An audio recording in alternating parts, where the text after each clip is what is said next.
Hey everybody, let me show you and explain to you a couple easy things you can do, and guess what? They're free to improve your garden soil.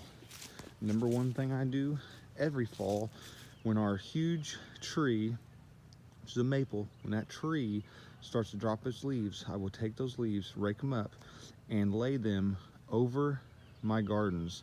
What that does is it helps add the organic matter, does an insulating layer for the bugs and organisms that are in the soil, and then in the springtime I will come over, incorporate that into the garden, and then I'll add some composted manure and topsoil from the local garden store. As you can see, I've already got both of these beds all put to bed for winter. Now let's take a look over here. In this bed, we're practicing something that I like to call compost in place. What we'll do is we'll take garden scraps, fish waste from filleting fish, and different things of that nature. Today I have some eggshells and some leftovers from breakfast. So let me show you what we're gonna do. I like to mark the area by placing my shovel where I last dug. So we're gonna come over about 8 inches from that, heading the direction that I've been heading. Simply gonna dig a hole, just like that. Excuse me, I'm doing this one-handed. I'm gonna dig a hole, say, 8 to 12 inches should be adequate. I've already done the other side of the bed, so I kind of split this where those tomato cages are. That's already all been composted. You just want to go ahead and dig down. Keep in mind, I've already have leaves here. We just want to dig down about 8 to 12 inches, just like so.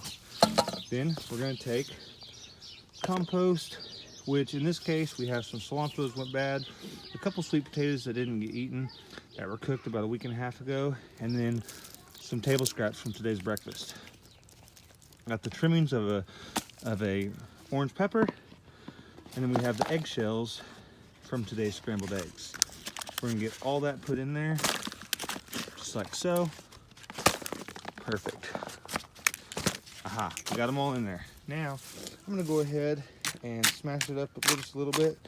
This step might not be necessary, but I wanna make those, especially the egg particles, as small as possible so that they have more surface area to begin breaking down.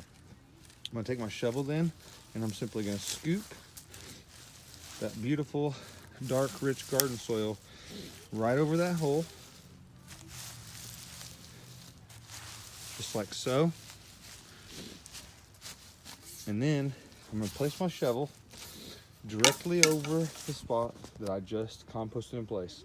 So then here in a couple days, when I have more whenever I have more food scraps for meals, the children, if they don't eat all the food, then I'll just come over, move over about 8 inches, dig another hole, and then compost in place.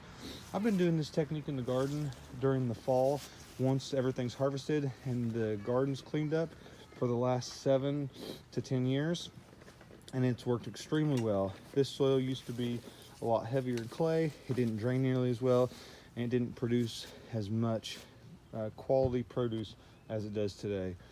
This year, this 24 by 6 bed maintained 13 tomato plants, and see, I had 28 pepper plants, as well as 8 foot of Swiss chard and kale, and everything produced wonderfully. Didn't have any disease pressure. We just had an amazing harvest. So all of our beds that we've been doing this for quite a while have really improved significantly.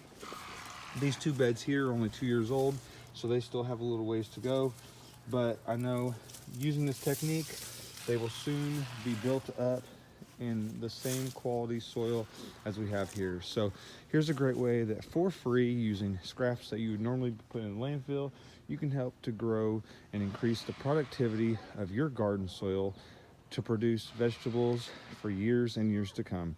I hope this was helpful. It's all about reducing your impact on the landfill, as well as increasing the productivity of your garden. Well, from my garden to yours, have a great day.